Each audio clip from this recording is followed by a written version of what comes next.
Clint Camilleri's campaign raises eyebrows. Junior college not watering down standards, minister says, after O-level changes. And Council of Europe finds Rosiane Cutajar in serious ethic breach. All this and more on Lovin Daily.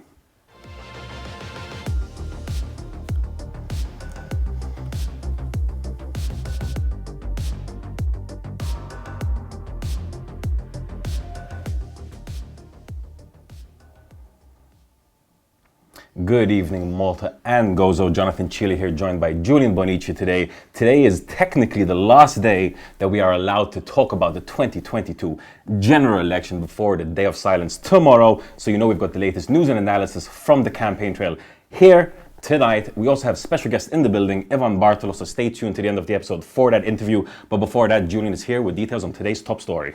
Yeah, so obviously starting with the election campaign, right? So while everyone might be focused on Malta, not many people out there might be paying attention to what's going on in Gozo. Clint Camilleri's rallies are probably some of the most slickest, most highest production values on the island as the election campaign runs to the end. Lovin Malta sort of examined how Camilleri had 5 rallies with significant production value, having lighting, loads of people around. Really seemed like a lot of money was spent on that election. Now, other candidates where Camilleri is contesting and has been the minister for Gozo for the last few years have almost been disorientated by Camilleri's glitzy campaign so far. In his last rally, there were thousands of people, there was free food, DJs to entertain, and basically a lot of indications that, hey, Clint Camilleri might be spending well above what's allowed in law. For those of you who don't know, electoral law limits actually state that any candidate can spend up to €20,000 per district. Camilleri himself is only contesting on one,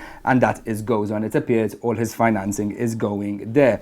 Answering questions by Lovin Malta about the source of funds, Camilleri said, his election spending is in observance of the law, and the source of his funds are personal, that would be paid by check. He added that the details would be provided in accordance to law. However, we've been looking a bit at the rallies themselves. Indications from people we spoke to said, each rally on their own could have cost a few thousand each, indicating that it could have well passed the €20,000 margin. However, he's also had a lot of other expenses. He's had 4 professionally produced videos, culminating to about a total of 10 minutes of video in total. He's made branding from shirts to flags to slogans to flyers, you name it, it's been there. He's provided free food at campaigns, and there were even a lot of Facebook sponsored posts. Anywhere between €300 and €1,000 was spent on that alone. Now, obviously, Camilleri is not only relying on funds this campaign, he's also, sort of sweetened up to lobbies that interest him. So, Gozo Minister Clint Camilleri is also responsible for hunting and animal welfare, and would you behold, the hunting lobby were granted front row seats at his campaigns in Gozo. Obviously, Gozo, for those of you who don't know, is a really hotly contested district. The Labour Party only won a majority by 1,000 votes last time round, having not won a majority there in decades, and it seems that Camilleri is pulling out all the stops to ensure that the Labour keeps Gozo red. What do you think about it all, John? Yeah, Lovin Malta has been following the rallies very closely, and you can see the difference in resources for some of the candidates, especially if they're a government candidate or an opposition candidate. So, just this evening, we actually have 2 videos coming out on rallies. So stay tuned for that and let us know in the comments below what you make of kind of the different levels in spending from some of these candidates. Moving on to the next story, a bit of a interesting story that a lot of people have been discussing today. The news that requirements to enter a certain sixth form junior college has changed, had raised a lot of eyebrows. People had wondered, are we watering down standards in our education system? And Education Minister Clifton Grima has said, no, that is not the case. He said, quote, we often talk about the negatives of a one-size-fits-all approach. However, when the university acts independently against the one-size-fits-all model, it causes panic. So if you're not aware of the story, what basically happened is, if you want to enter this sixth form, before you needed an English, a Maltese, and a Maths O-level, you no longer are required to have these. You only need one of the 3. These are obviously core subjects, very important subjects. I think there's a similar kind of criteria to enter University of Malta. I guess there is an argument to be made that, some students who might have been particularly poor in, say, English, were missing out on entering this educational institution. But then the other hand is, Are we going to start letting everyone in if they have no requirements? It's a very interesting discussion. What do you make of this? So I'm a bit torn with it, right? So I understand the argument in that, somebody who's got a 9 O-levels but can't get into junior college simply because they didn't get Maltese, maths or English. I totally understand that argument. However, I do feel the proposal is actually missing the wood from the trees from what is the real problems of our educational system. The truth of the matter is, despite having free education, people are going to sixth form not having the required skills in maths, English and Maltese. These are 3 fundamental subjects. Really what we should be asking ourselves is, how are we teaching our students these subjects, and what sort of curriculum, what sort of syllabus and what sort of teaching practice we do definitely have. Personally, when I saw this proposal, all I could think of was early school leavers, right? Malta has one of the highest rates of early school leavers in the EU. And to be honest, this initiative seems like a way to artificially inflate those numbers. Now, don't call me a bit of a cynic, but I can imagine in a few years' time, the government saying, hey, look, we reduced the rate, without actually addressing Malta's educational and skills shortages, which are really major. Lovin Malta has written an analysis about the education system on the country. I could go on for hours, but obviously we've only got a short show, so make sure you read about everything on lovinmalta.com. On to our next story. Rosiane Cutajar is once again in the news after she was confirmed to have committed a serious ethic breach by the Council of Europe by failing to declare her conflict of interest when voting against a resolution that mentioned Jorgen Fenech as the owner of 17 Black. Now, the story has been a long time coming. People out there, if you don't know the story, basically Cutajar is alleged to have pocketed thousands from a 2019 property deal involving Fenech. This happened just a few months before Fenech was charged with the assassination of Daphne Caruana Galizia. However, a month after that deal took place, Cutajar was within the halls of the Council of Europe, fighting tooth and nail against a report demanding a public inquiry into the assassination of Daphne Caruana Galizia. The report also wanted to know that Fenech, as the electric gas director, owned 17 Black, which was found to have received large amounts from an Azeri national. Now remember, at the time, we did not know Fenech was connected to the murder. However, just a few months later, we discovered the grim truth. At the time, the Maltese government and its representative were some of the few Council of Europe representatives to vote against this resolution. The only ones who supported them were Azerbaijan, who obviously have a stake in the electrogas project. Now, this obviously raises a lot of concerns up until the election campaign. I found Rosiane Cutajar's response to it really interesting. Once again, it was the PN's European friends who were helping concoct this thing, Judging by the polls and how abysmally the PN is performing, I mean, it seems the EU isn't really helping them at all.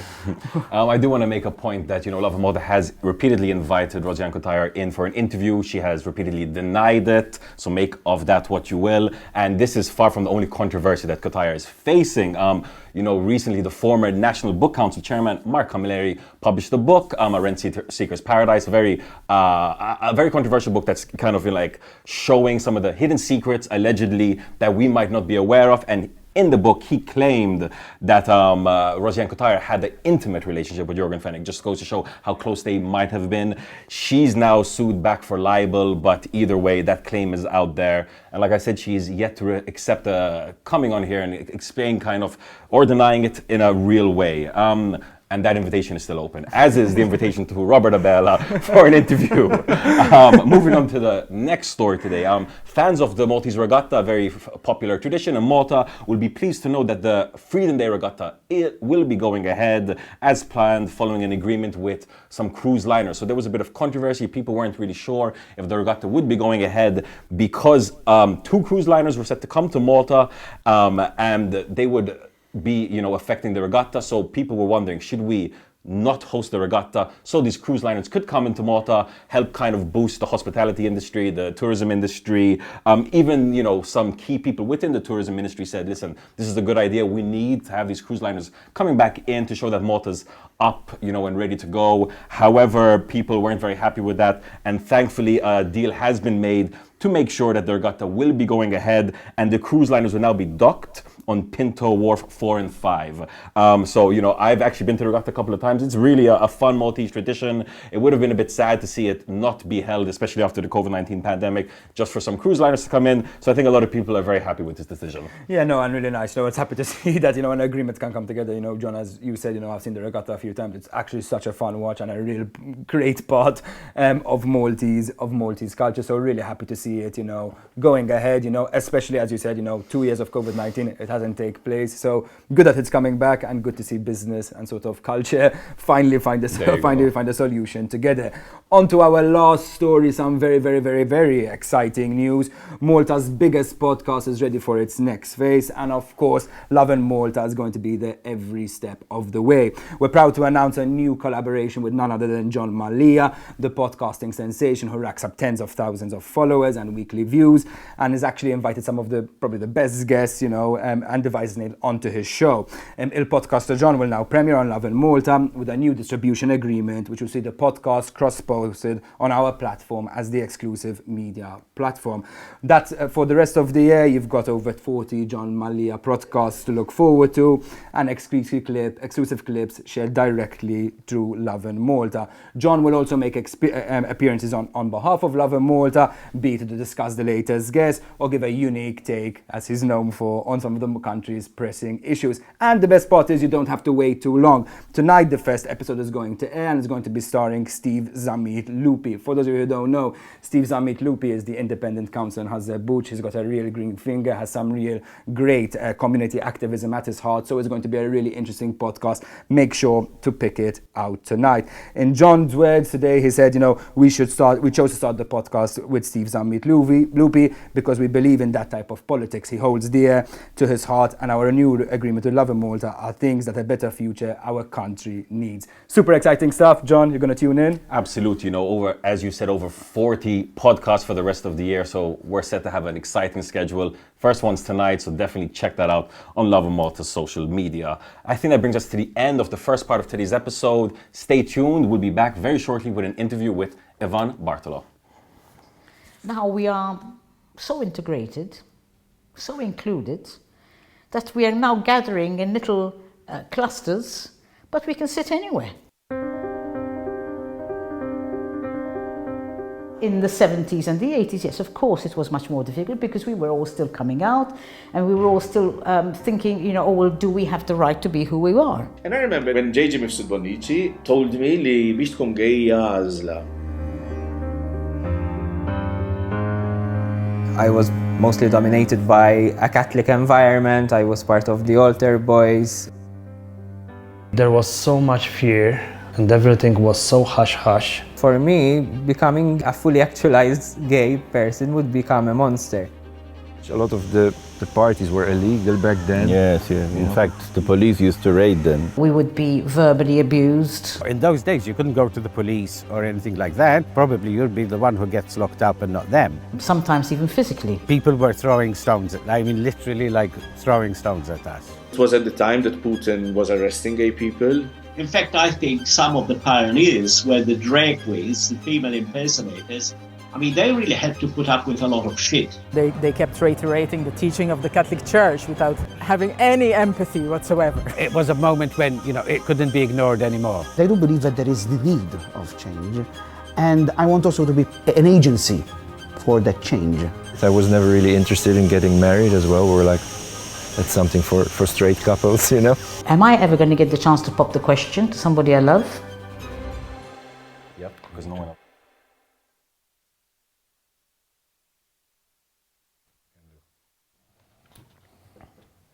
And we're back on Lovin Daily. Today we've got special guest Ivan Bartolo, PN candidate for the 9th and 12th districts. Thank you so much for joining us this evening. Thank you very much for having me, and I'm really looking forward for this interview. And I have to say, in this campaign, it's a first in English, so I'm really excited. That's awesome. So before we get into the details, I have to ask you, the PN has 3 Ivan Bartolos. Does it get confusing? Well, actually, I think it does get confusing, and there is one. First of all, I say hi to both to the other two Ivans. There is one from Paula, there is one in Most, and there is me.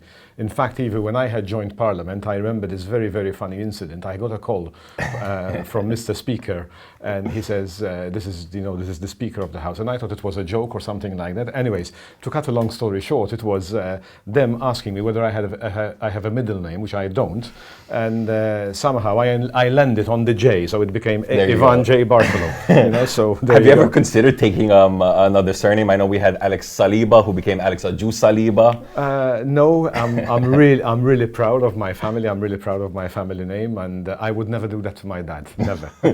So let's jump into kind of the nitty-gritty. So obviously, last few days before the election, 2022 general elections happening on Saturday, just a couple of days away. Who's going to win? Is the PN going to win? Well, first of all, I hope that Malta wins. And obviously, as far as I'm concerned, for Malta to win, I believe there needs a new direction, a new complete landscape in this country. And I firmly believe that the only party at this moment in time who can actually give that new landscape to Malta is the Nationalist Party. Now, if I had a magic ball and I'd be able to tell you who is going to win, I would do so. I don't have that magic ball. On the other hand, I do believe that the Nationalist Party, from being an underdog and given everything that we've seen happen in this legislation which is coming to an end, I firmly believe that we've done extremely well. We've been extremely proactive. We've had a fantastic campaign. And I think more importantly, there is evidence in what we've done and in what we've spoken about over the last 5 weeks that we've been out there, we've been listening to stakeholders, we've been talking to people, because we've come up with an incredible vision for this country, a vision that at the end of the day is focused first on the citizen, putting the citizen at the center of it. The real benefit, the real outcome we want from that is quality of life, is a country where effectively all the authorities, all justice works normally. I want to live in a normal country. That's all I want. Is Malta not a normal country right now? As far as I'm concerned, no, it's not. And the reality is, on the other hand, we've seen the two parties. Let's be very frank about it. Everybody's saying, yes, we're going to reduce tax, we're going to do this, we're going to do that, we're going to do this, we're going to do that. But in reality, then, the Nationalist Party came also and actually proposed, okay, but if you want to be giving all this money, and there's nothing wrong, but you've got to create wealth. And to create wealth, you need investment. And if there is one party who has a track record that can create wealth, there is no doubt it's the Nationalist Party. So obviously the PN put out its kind of vision as well as the costings and everything just this week. So we'll jump into that. Before that, one thing that a lot of people are wondering kind of is, if the PN does lose, does Bernard Grech remain? Obviously you had given up your seat for him. Do you think that Bernard Grech should remain PN leader come what may? I firmly believe that Bernard Grech, obviously if he accepts, because I cannot take the decision on his behalf, but I will definitely be encouraging him to stay no matter how we lose. And the reason I say that, I do not believe that the Nationalist Party can go through another change. I do not believe it will be healthy for our democracy. I do not, it's definitely not healthy for the party. And when you think about what we've managed to do in the last 1 year, 5 months, there is no doubt that Bernard Grech has done phenomenally well. And the man, when he and I had also spoken, when he had become leader, he says, no, we're actually going to get there. We're going to do this, and we're going to do the costings. Even yesterday, we've proved to do well that when we say we're going to do something, we do it. And that is what Bernard Grech represents. And I believe that the man has enough humility. The man knows that, no person on earth can have all the skills under the sun. And Bernard Grech is level-headed enough to say, look, at the end of the day, there are things I don't know, and yes, we need the right people, and I believe we're a good team. This is like when I was running my own business, At the end of the day, when people tell me about what was the secret of your success, the secret of my success was very simple. I was never afraid to employ people who are better than me. And that's a fact of life. What my role as a leader was, what my role of CEO was in that business was to make sure I create a vision, I maintain that vision, I manage that vision, I sell that vision, and I influence people. And that is exactly what Bernard Grech is doing here. We've created the vision, and I have no doubt, with people like myself being a complete finisher and a great implementer, all we need to do is get people's vote, get into government next week, and we rock. So some of the vision for the PN includes these 10 new sectors, very exciting. A lot of them are very digital. You've got the metaverse. I think especially for younger people, I think a lot of our viewers as well, that was quite interesting. So let's jump into it a little bit. So how do you foresee, Maltese businesses profiting from the metaverse, for example? Okay, first of all, when you talk about the digital space that we're speaking about, a lot of people speak about digitalization and stop short of talking of transformation. First of all, transformation is all about the capability of creating and automating end-to-end processes. Yeah, so that is first. When we talk about the metaverse has, what we call augmented reality. You and I are in this room, and this is, outside that door, there is something happening. And if we had a camera in here telling us what's out there, that's actually augmenting the reality out there. Besides that reality, there is also the virtual reality, So when you start thinking of what you can do with it, can you imagine our retail outlets in a virtual world?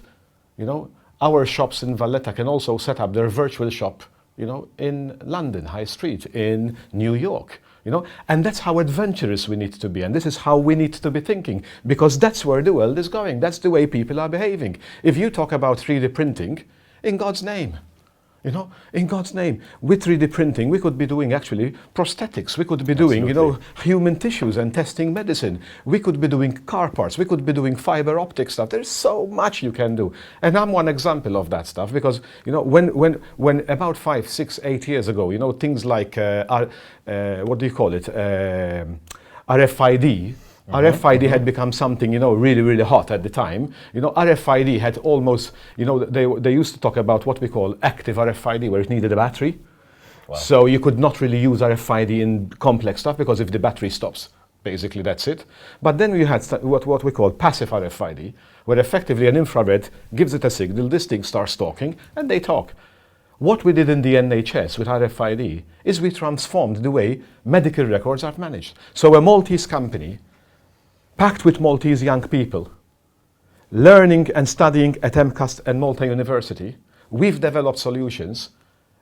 And I'm very proud to say, in the first 2 years after we've launched that solution, we were managing over 10 million medical records from Malta for the NHS. Very impressive. And that kept on growing. But it wasn't because I'm clever, because we are clever. And the Maltese people are very clever people. And this is what the Nationalist Party is actually all about. It's not about telling people, okay, I buy you the TV, I buy you a voucher of fuel, I need to, we are about educating people. We're about telling them, earn a good salary. And then you can buy your own TV. And that's when you appreciate your TV set. And the truth is that these 10 verticals, these 10 economic pillars, if you look at our costings, we're going to be investing $1 billion. We're going to be complementing $1 billion, which is going to come from private equity. And the truth is, we are saying we want to create 32,500 jobs where the average salary for our young people here in Malta, let's remember, 70% of them are actually saying, we want to leave, we need you to stay here, but if you want to stay here, we want you to stay here, and no doubt this is the jobs we want to create. And last but not least, if I may, I would like everybody to really think about these verticals and when you talk about the metaverse, when we talk about 3D artificial intelligence, this is not just about digital, So if you're an architect, if you want to become an architect, if you want to become a designer, if you want to become a doctor, if you want to become an engineer, all this technology, because technology today is no longer a vertical thing, it's a horizontal thing. Yeah. So there's something for everybody there. So before we leave the digital, what are some of the jobs you're envisioning locally? What are some of the ways people would be working? Would they be putting on VR headsets? Would they be working through an app? What are some of the jobs? The truth is they will be using all of the above. Yeah, and the reality again, the way we need to think about it in the context of, first of all, we need to have a very serious startup outfit here in Malta. And startups, it's not just about making European funds available. It's not about Malta Development Bank making funds available. So don't we have like Malta Enterprise and exactly. stuff? My first idea, and the first thing we would implement, is make sure that you have what we call a skills bank, where you have seasoned business people, where you have seasoned engineers, accountants, lawyers, all the people that have that wisdom. They've been through the mill and they're retiring. and say, fine, let's have a skills database of these people, 2,000 professionals, Maltese people that are successful, that are willing to give 10 hours a week. The government will pay them. And these people will be made available for our startups. Why? Because most startups, John, the reality is a lot of young people, they're very excited, there is all that energy. And I remember even from my own young days, I used to produce solutions in search of a problem. How great it is when you have people with grey hair like mine, and effectively they're testing and they're actually challenging you and they create business plan, you create visions. And again, these people, these young people, they may be great techs like I was a great technical guy. But I needed training, I needed people to coach me. And this is what Malta needs to create. If you see what happened in Limerick, in Ireland, if you see what happens in San Francisco, if you see what happened in Israel, if you see what's happening even in the Far East at the moment, and also the Middle East, in God's name, there is the other big thing, the FDI, the foreign direct investment. We need desperately to bring foreign direct investment. We also need to be seeing, someone's losses, someone's gain. That's life. That's what life is all about. What happened with the 2 years pandemic? The 2-year pandemic has shown big corporate companies that effectively offshore, having something happening so far away from your core headquarters, the pandemic exposed a huge risk for them. So if you actually go and read today what is going to be the new vision up to 2030, what they're going to be doing is they're going to be going for nearshore models or onshore models. So offshore is getting off now. Absolutely. So, and what is Malta doing about that? What are we doing? We're all reactive. We're all living in this frenzy world that nothing is ever going to happen to us. Wrong. So listen, you're obviously very excited kind of about these new sectors, especially about digital. But I have to ask, we just talked about, changing educational criteria for some institutions. Is Malta ready for this? What is the allure of kind of this digital future? And is Malta readily equipped for it? Well, it is pretty obvious that Malta is not ready for this under Labour. Because at the end of the day, it is not about reducing the standard or reducing the quality. It's about how are we teaching them? How are we influencing them? How do you make teaching fun? How can I use the metaverse? How can I use digital to make mathematics fun? To make English fun? To make Maltese fun? How can you actually look at obesity? How can you look at diabetes? How can you actually use technology to create games? This is what e-gaming is all about. Rather than telling somebody, do not eat so much, do not have so much sugar, make it a game. Teach them. More engaging. Engage. That's what it's all about. But this is why I believe the Maltese people out there who are actually following us here, this is where I keep on telling people, this is not about voting for me or voting for the Nationalist Party. This is not about voting for Labour. This is about voting for Malta. This is about our future.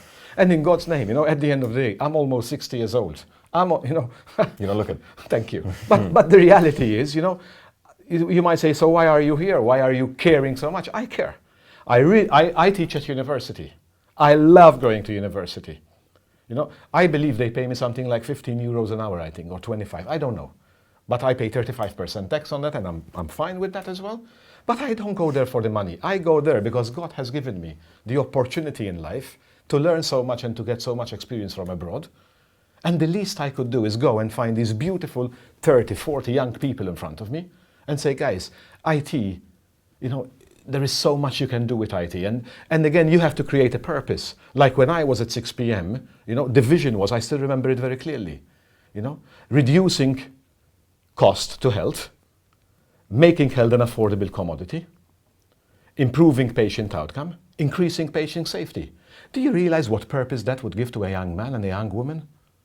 And it's about purpose, and that is what we need to be doing here.